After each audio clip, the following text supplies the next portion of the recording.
बलोची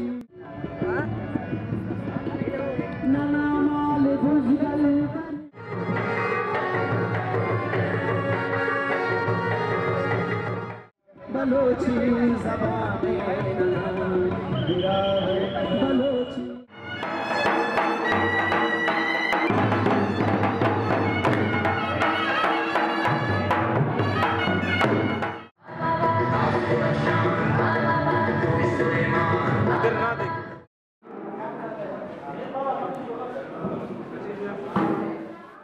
यूँ तो ये दिन मनाने का मोहताज नहीं है, बलोच खुद जहाँ पे भी होगा वो अपनी सकाफ़त में है, लेकिन जो कि दुनिया ग्लोबल विलेज में तब्दील हो रही है तो आहिस्ता आहिस्ता हम मर्ज होते जा रहे हैं, अपने लिबास से, अपने कल्चर से, अपने उससे दूर होते जा रहे हैं। तो उस हवाले से हमारे बड़ों ने कोशिश की है कि हमारी जो यूथ है, नौजवान है, उनको हम फिर से अपनी उस कल्चरल ड्रेस की तरफ ले आएँ।